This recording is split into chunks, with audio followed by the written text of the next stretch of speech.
አትሄጂም ትሁት አለቀሽም። ሰሙ እንዴት እንደሚያዝኑብሽ አታውቂም እንዴ? ማን እንደሆንኩ አላወቅም ማለት ነው። አርቲስት ነህ? አርቲስት ብትሆን ደግሞ ፊትህ አዲስ አይሆንብኝም ነበር። የሰፈሩ ታዋቂ ፖሊስ ነህ ማለት ነው። እንደዛ ቢሆን ደግሞ እጄን በካቴና አስረህ ይዘኸኝ ትሄድ ነበረ። እያፌዝክብኝ ነው። ትሁት ደብዳቤ ጽፋ ቤቱን ለቃ ልትወጣ ነበረ የወሰነችው በትናንትናው ክፍል። በመጨረሻ ያዘጋጀችውን ሁሉ ከጨረሰች በኋላ በቅዷ መሰረት ማታ እየወጣች እያለ ነበረ የባለፈው ክፍል ያቆመ። እዛ የቀጠለው በዛሬው ክፍል ደግሞ ትሁት መውጣት አልቻለች። ልክ ድምጿን አጥፍታ ኮቴዋን ተጠንቅቃ ማንም እንዳይሰማ ጥንቃቄ በማድረግ ኮሽ ሳታደርግ ልትወጣ ስትል ቲናን ፊት ለፊት አገኘቻት። ቲና ያዘቻት። ቲና አልተኛችው ነበር። ያው ለሰውየው ከማታ ጀምሮ ስራችን እንጀምራለን ባለችው መሰረት ስራዋን ለመስራት እንግዲህ እንቅልፍ አልወሰዳትም ማለት ነው። ስለዚህ ከትሁት ጋር ተገጣጣው። ትሁት ሻንጣዋን ይዛ ስትወጣ ቲና በጣም ግርሟት በግድ ብላ አስቀረች። ተጎዘጎዘችባት ማለት ይቻላል። አጽናናቻት። እንዴት እንደ ሌባ እንዴት እንደ ባዳ ሹክክ ብለሽ ትወጫለሽ? ተመለሽ፣ በቃ ይቅርብሽ። ከሄድሽም እንኳ ተነጋግረን በጋራ ሸኝተንሽ ነው እንጂ እንደዚህማ ዝም ብሎ መሄድ የለም ብላ ግድ ብላ አስቀረቻት። እንግዲህ ትሁት መሄድ አለብኝ መሄዳለሁ ስትል ጉዳይሽ ምንድን ነው? ጉዳይሽ የሆንሽውን ነገር የተፈጠረውን አስረጅኝና ካመንሁበት እኔ ራሱ አግዘሻለሁ፣ አለበለዚያ ግን ሁሉን ቀስቅሼ እንዲሰሙ አደርጋለሁ ስትላት እንግዲህ እንደዚህ ከሚሆን እሺ ብላ ትሁት ተመልሳለች። ትሁት ምን እንደሆነች በግልጽ አልነገረቻት። እንግዲህ ቲናም በዚህ በጭንቀቷ መካከል ሆና የራሷን ስራ እያመቻቸች ነበር። እንግዲህ አጽናንታታለች። ደብዳቤውም በቲና እጅ ነው። እንደታሰበው ያስቀመጠችበት ቦታ ቀድማ ያገኘችው ቲና ነች፣ ሽማግሌው አይደለም።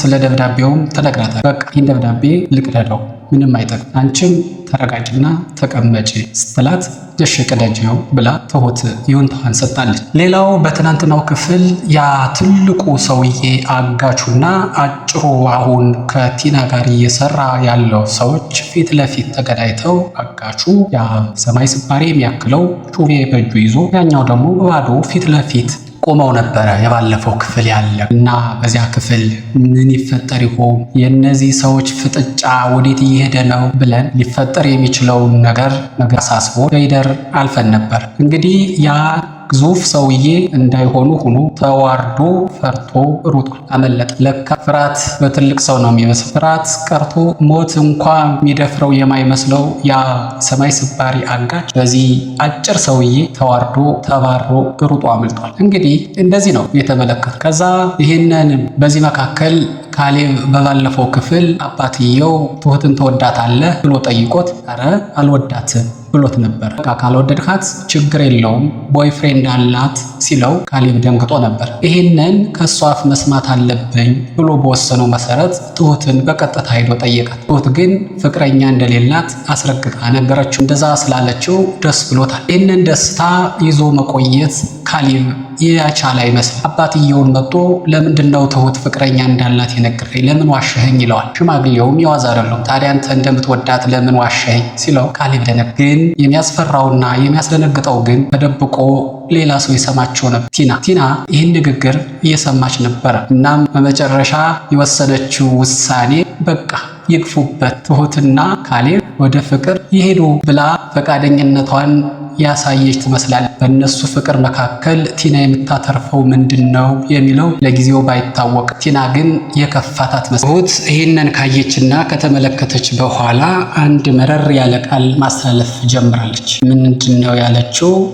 ወንዶች ትላለች። ወንዶች ያለቻቸው ካሌብና ዳኒን ማለት ነው። ኤደንና ትሁት ያስፈልጉኛል፣ እናንተ እየተቅለሰለሳችሁ እነሱ ወደ እናንተ አይናቸውን ጥለዋል። እኔ ደግሞ ሲፈጥረኝ መቅለስለስ ብሎ ነገር አላው። ግን እንዲሁ ባለው በዚሁ ባህሪ ሁሎችም ወደ እኔ እንዲያዩ ታግዙኛላችሁ እያለች ነው። እንግዲህ በምን መልኩ ልታስገድዳቸው እንደሆነ አይታወቅም። የትሁትን በእርግጥ ጀምራለች። የሚቸግረው ወይም ለጊዜው ያልታወቀው የኤደን ጉዳይ ነው። ግን ካሰበች ደግሞ አሰበሻው ላይፈጸም ላይሳካ ይችላል እንጂ መጀመሯ የማይቀር ጉዳይ ነው። በዳኒና በካሌብ መካከል የተወሰነ የመለሳለስ አይነት ባህሪ እየታየ በቃ ሰላም ወርዷል ማለት ይቻላል። ቤት ቁጭ ብለው በእርግጥ አያወሩም። አንድ ቤት ቁጭ ብለው ግን በሰላም ተቀምጠዋል። በዚህ መካከል ኤደን መጣች። ኤደን ከዳኒ ጋር አልታረቀች። ያው ተገናኝተው አላወሩ እና ዳኒ ስታየው መጓዝ መራመድ አቃታት። እስርስር አለች። በቆመችበት ምንም ሳያደናቅፋት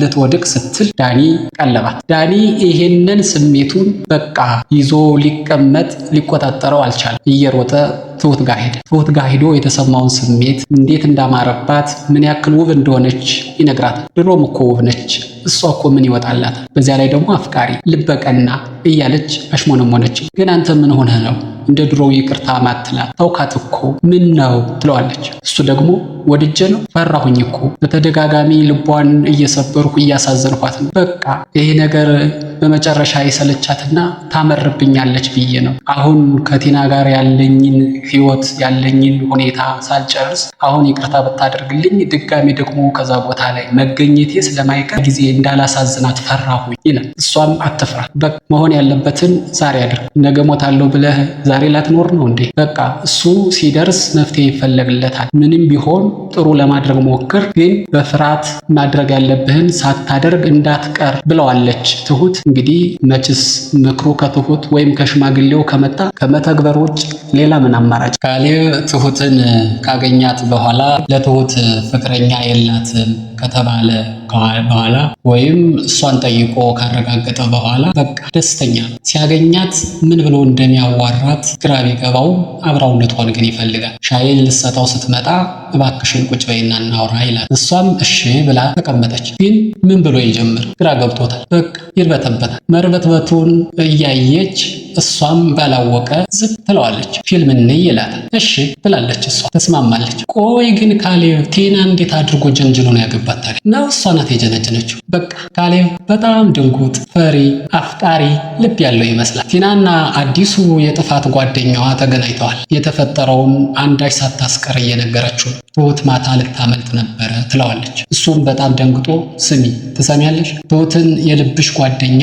አድርጊያት። እሷን እዚህ መሆኗን ለማወቅ ዓመታት ፈጀብኝ። ከዚህ ከወጣች የት እንደሄደች እንኳ ማወቅ አልችልም። ይህን ከሚሆን ደግሞ ሞቴን እመርጣለሁ። ታዘዝሽውን በተገቢው አድርጊ ይላል። እሷም አዎ እኔም ስራዬን በተገቢው እየሰራው ነው። አባብዬ ደብዳቤውን ቀድጄ ሁሉን ነገር አስማምቼ እንድትቀር አድርጊያታለሁኝ ስትለው ይኸውልሽ አሁን ነገሩን ያቆመች ወይም የተወችው ትምሰል እንጂ መሄዱ አይቀርም። ይህንን ለማወቅ ደግሞ እያንዳንዷን እንቅስቃሴዋን እንድትነግርሽ ማድረግ አለብሽ። ለዛ ደግሞ የልብ ወዳጇ የምታምንሽ ጓደኛዋ መሆን ይገባሻል ይላታል። ቲናም እኔ ማድረግ ያለብኝን እያደረኩ ነው፣ አንተስ እጅ ከምን ትለዋለች። እሱም ይኸውልሽ ያ ወደል ሰውዬ ከእንግዲህ በኋላ ከፊትሽ አይቆምም፣ አስወግጀዋለሁ፣ ምንም እንዳታስቢ ይላታል። ይሄ በመሆኑ ደስ ያላት ትመስላለች። ቲና ሳታስበው አንድ ነገር ተናገረች። ካሌብ ትሁትን ያፈቅራታል የሚል ቃል። ይህንን ቃል ሲሰማ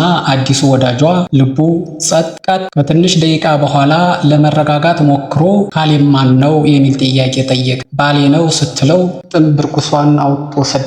እንዴት ባልሽ ቤት ውስጥ እያለሽ አይኑን ሌላ ሴት ላይ ያርፋል? ታሳርፊ እንደሆነ አሳርፊው፣ አለበለዛ አይኑን ነው ማጠፋው ሲላት እሷም ቢጠፋ ግድ የለኝም በቃ እኔን ከተወኝ ቆየ፣ እኔ ምን ማድረግ እችላለሁ ስትለው እኔ ምንም አላቅም፣ ግን ማድረግ ያለብሽን በሙሉ አድርጊ ይላታል። እሷም ሀሳብ ለማስጀመር ወይም እንዳማራጭ ብላ ነው መሰለኝ ካሌብና እኔ ህጋዊ ጋብቻ ያለን ሰዎች ነን፣ ግን ሲጀመር ያው የእሷ ፍላጎት ሀብቱን ፈልጋ የገባች ነበረችና ሀብቱን ፈልጋ ብትገባም አሁን በሱ ስም ምንም አይነት ሀብት እንደሌለ ትነግረዋለች። ስለዚህ ሀብቱ በሙሉ አባትየው ጋር ስለሆነ አባቱን አስወግድልኝ ስትለው እኔ ነፍሰ ገዳይ አይደለሁም አላስወግድም ይላታል። እሷም እኔም የፍቅር መቀስ አልባልም ስትለው እኩል ሆኗል። እንግዲህ በትሁት የመጣበት ሰውየው ወደኋላ የማይመለስ ነውና አይደለም መግደል ሌላም ቢጠየቅ ከማድረግ የማይመለስ ይመስላል። እንግዲህ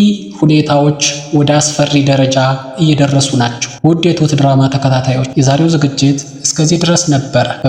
ቀጣዩን ክፍል ይዘን እንቀርባለን። እስከዚያው ድረስ መልካሙ ነገር ሁሉ ከእናንተ ጋር ይሁን። ሰላም።